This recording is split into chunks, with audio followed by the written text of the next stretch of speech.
बे जुदि इलिगेल मानसिनि आखायाव transfer जाबायब्ला you should take appropriate actions to evict them out. गोबाव समनि उनाव दिनै मोखां बिजाबाव बा ससियेल मिडियायाव नुनो मोनगोन नोंथांमोना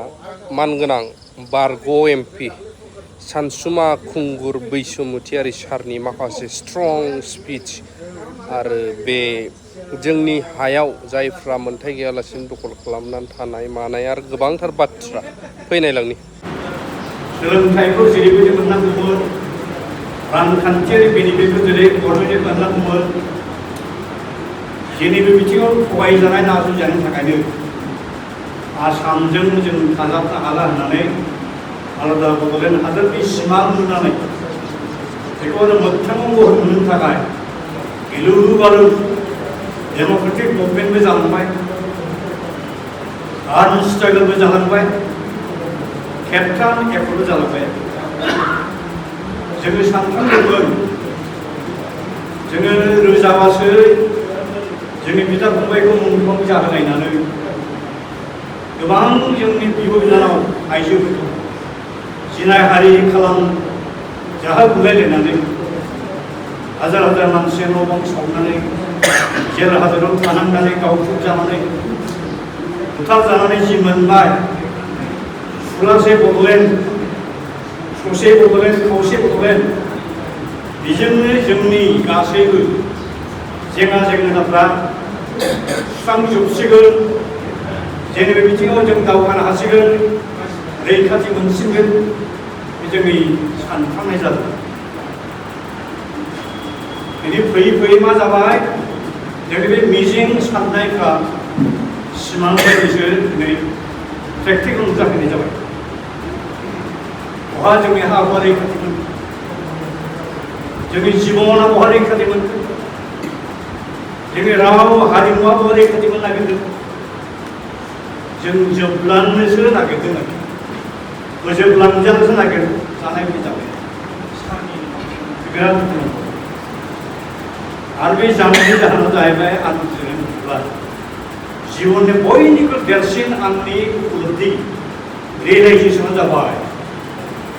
जायफोर मानसिनि गोसो गोरबोआव बिखा समफ्राव थैयाव जिनाव सेन्स अफ बिलंगिं होननाय मोनसे जिनिस थाया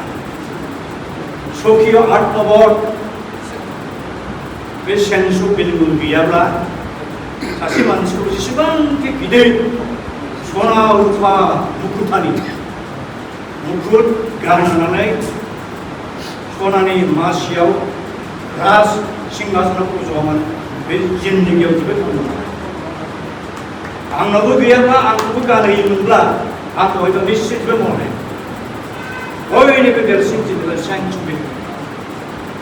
बे सेन्स अफ बिलंगिं गैयिनि जाहोन बे जोंनि बर'फोर प्रेक्टिकेलि बुंनो थांब्ला प्रमद बाबुआ बोसोराव प्रमोद जाबाय 2012 मायथाइयाव सुप्रिम कर्टआव प्राइम मिनिस्टारनि अफिससिम गोबां ट्राइबेल आफादफ्रा मेम'रेन्डाम बायदिसिना बेफोरखौ रेसपन्स होनानै इन पजिटिभ वे प्राइम मिनिस्टार अफिसनिफ्राय 2012आव आसाम गभर्नमेन्टनि चिफ सेक्रेटारिनि मोनसे दान अर्डार डाइरेक्ट बड'लेण्ड एरियायाव नंगुबैयै इसिबां lakh 18 lakh some thousand around about 4 lakhs bigha land बे जुदि इलिगेल मानसिनि आखायाव transfer जाबायब्ला you should take appropriate actions to evict them out. आसामनि चिफ सेक्रेटारिया बै समनि बिटिसिनि प्रिन्सिपाल सेक्रेटारिखौ अर्डार हरबाय बे पिएमअनिफ्राय ओरैबायदि अर्डार फैदों you should carry out गैया फैलायबाय जोंहा हाग्रामानि गोदान सरकार फैबाय 4 टार्म्स थांनाय इलेक्सन जिबायदि स्ल'गान गायबाय बिराद दुखुनांथाव नोंहाथ' हजोंबो खालाम हाथावै जादों आरो नै दाखालि मा जाबाय 10 फेब्रुवारि खालि बड'लेण्ड डे खालि 7थाखौ जे सोसननो आंबो बेजोंबो प्रग्रामाव खिन्थु फान्था राननायनि प्रग्रामाव आं जों जाबदों आं जाया आं बेयाव थांफिनदोंमोन आं जाया गैला दिनैनिफ्राय आरो जुरिजेननोसै रलेन जोबस्रांनायनि सेप्टारा आं मोनबाय उनाव खिन्थाबाय बहाथ' साबसिन मोनदों आं मिथिला सोर सोरजों मोनखो मालाय मोनग्रासो मिथियो दा बे मानो जादों why? Because due to lack of sense of belonging. गावनि उदैनो हाग्रा बंग्रा गावनि बिदा फंबायफोरखौ बासायनांगौनि रैखा होनांगौ जे सेन्स अफ बिलंगिं थानांगौ सखिय आत्मबोध गावनिखौ गाव बुजिनाय आखु बे गैयैनि जाहोनाव जादों जोंनावल' जायाखै बेयो सारा वर्ल्डआवनो बे एखेखायनो मोना आसुआ मुभमेन्ट खालामबाय बिटिसि आसाम एफर्ट जाबाय बिजेपि पार्टी जाबाय प्रफुल्ल मण्डल सिक्रेटारि जाबाय बिसोराबो मानि थाखाय फेल जाखो due to lack of sense of belonging to their own people, to the state of Assam, to the forest, to the land. As far as economic resources, ini soonnai karena gaya. Ini jangan Assam luar negeri. BJP pun itu tu malah mahu, mengenai lap bila. 1492 Columbus Amerika discover खालामदोंना जै आमेरिकाया बिराद गिदिर देश अमानसिक मोनसे गैया सारा इउरपनि मानसिफ्रा माने बेयाव खालामजायो जोंनि बाहागो रेड इन्डियान नेटिभ इन्डियानफोरखौ जुद्ध हैबाय बुथारजोब्बाय ब्रिटिशआ थांबाय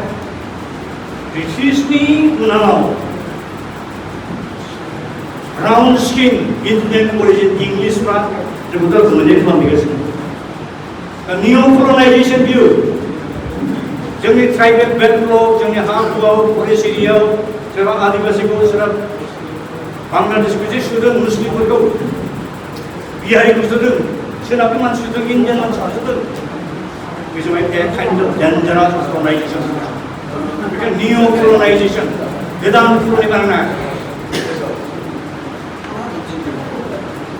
जोंनि आसामखौ रैखाथि बे जोंनि बड'लेण्डआ बेसेबां थाबावगोन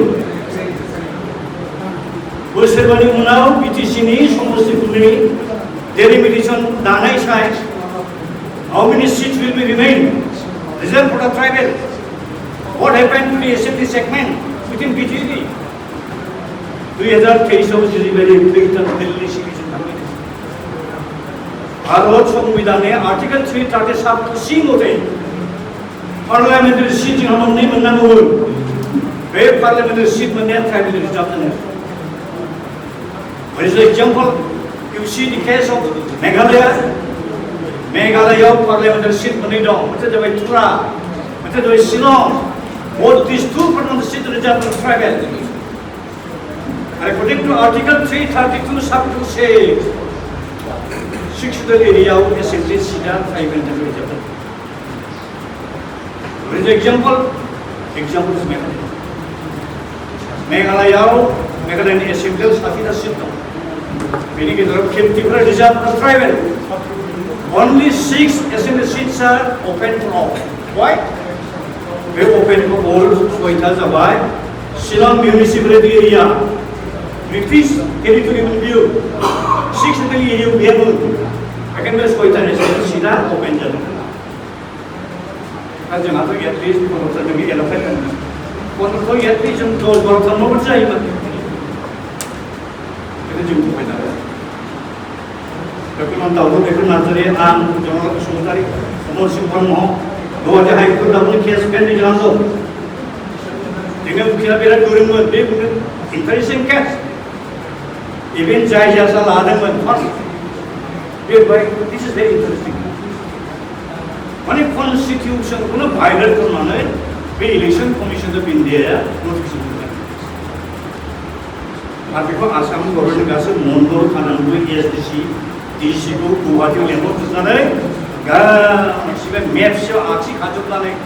ड्राफ्ट को बने खाना नहीं वे election commission of India निर्वाचन को ना जो मायने में सारे जो मोंचे करना है राज उसे देखो कोई ना नहीं कुछ दा देग्लाय बिटिएडि एरियानिफ्राय बिपि बा 9 जन देरहाबाय एमएलए बिजेपिनिफ्राय देरहाबाय जोंहा माबा बिसुनाथ देग्लाय 10 देरहाबाय साबायानो मा नन tribal after 5 years these 5 numbers will be 10 आरो पिसिसि एसेम्बली इलेक्सनाव बांगाला साब्रै जादों नेक्स्ट टाइम 10 जनानो देरहासिन 8 जनानो देरहाया 9 जनानो देरहाया दा बे जाबाय जोंनि डेमोग्राफिक स्ट्राक्चारखौ सेस खालामो all this encroachment infiltration intrusion illegal हाबनाय थाखा दा बाथ्रा बुंबाथ' लावनो थागोन आं कनक्लुसिभ माखासे आंनि साजेसन होनोसै we are kind of suggestion first आंनि साजेसन जागोन जोङो बे जोंनि हा हु हाग्रा बंग्रा दैमा दैसा जोंनि लेंगुवेज कालचार जोंनि थैनाय थांनाय सेल्फ सिकिउरिटि बेफोरखौ एखेबारे ए टु जेड थन्न बिजिरनानै नायनानै स्टाडि खालामनानै बेनि सायाव रिपर्ट एन्ड रिकमेन्डेसन